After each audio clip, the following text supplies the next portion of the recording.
मोरे किचनमध्ये तुमचं सगळ्यांचं स्वागत आहे। मी आज बनवणार आहे सोयाबीन मिक्स डाळ। हे मी सोयाबीन घेतले होते, ते आधी मी मिठाच्या पाण्यामध्ये भिजत ठेवले होते आणि ही डाळ घेतली। बघू शकता तुम्ही, ही मुगाची डाळ मी थोडी घेतली आहे, उडदाची डाळ जास्त घेतली, सगळ्यात जास्त उडदाची डाळ घेतली आणि हरभऱ्याची डाळ आहे, तूरची डाळ आहे, मसूरची डाळ आहे, अशा 5 डाळी घेतल्या आहेत मी। एक कांदा बारीक चिरून घेतला आहे, अर्धा टमाटा घेतलेला आहे मी, आणि लसूण बारीक चिरून घेतलेला आहे, कोथिंबीर घेतली। आता त्यात टाकते मी तेल आणि हा कांदा चिरलेला तोही टाकून घेते मी। ही रेसिपी खूप छान लागते, ही भाजी नक्की करून बघा तुम्ही, अशी वेगळीच भाजी आतापर्यंत कोणी केली नसेल, पण आमच्या इथं खूप आवडते ही। चांगला तळू द्यायचा कांदा, हे नक्की तुम्ही ट्राय करून बघा, एखाद दिवशी करा तुम्ही, खूप छान चव लागते या भाजीची। आता हे लसूण टाकून घेऊ आपण।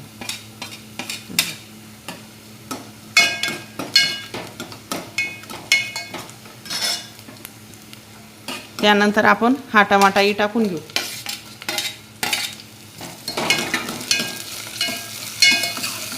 हे चांगले तळले जात आहेत, तितक्यात तुम्हाला मी मसाले पण दाखवून देते। मी 2 चम्मच, 1 चम्मच मी धना पावडर घेतलं आहे, हा गरम मसाला घेतला आहे, आणि हे जिऱ्याचं कूट घेतलेलं आहे, आणि हळद घेतली, मीठ वरून घेणार। ही सहसा करून मी डाळ कुकरलाच लावते, पण आज मी पातेल्यातच करते, पातेल्यातली खूप चवदार लागते। आता हे सगळे मसाले आपण टाकून घेऊ।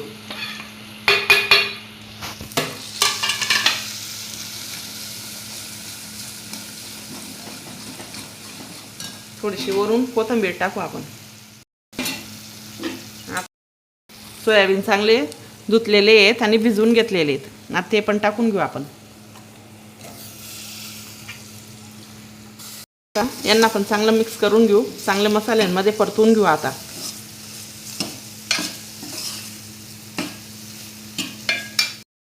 डाळ पण आपण चांगली स्वच्छ धुवून टाकू 2-3 पाण्याने, आणि याच्यात मी आता पाणी टाकून घेते, ते पण गरम पाणी आहे, गरम पाणी साईडला करून ठेवलेलं होतं मी। आता हा 1 तांब्या भरून मी पूर्ण पाणी टाकलेलं आहे। आता डाळ धुवून घेते मी, चोळून 2-3 पाण्याने चांगलं धुवून टाकायचं तिला। हे पहिलंच पाणी आहे, मी अजून 2 पाण्याने धुवून टाकणार। धुवलेली आहे, आणि आता ही डाळ पण टाकून घेते, आणि याला चांगलं मिक्स करून घेऊ आपण आता। आणि वरून आता मीठ टाकून घेऊ, चवीप्रमाणे मीठ टाकायचं, आणि वरून आता थोडी घ्यायची। मीठ टाकून चांगलं मिक्स करून घेते। हे बघा, थोडंसं हे पाणी जास्तच राहू द्यायचं, म्हणजे डाळ पण शिजते आणि सोयाबीन पण चांगले होतील। आता आपण 10 ते 12 मिनटं स्लो गॅसवरती होऊ देऊ ही डाळ।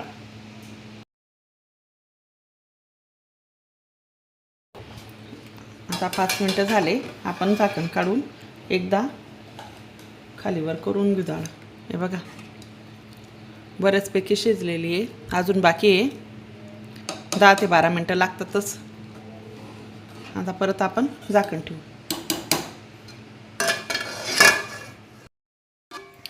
झाले आता 10 ते 12 मिनटं होऊन गेले, चांगली झाली आहे बघा आपली डाळ। आता मी गॅस करते बंद।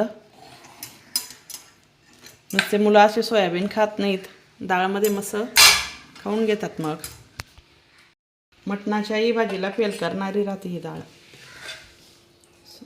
हे बघा,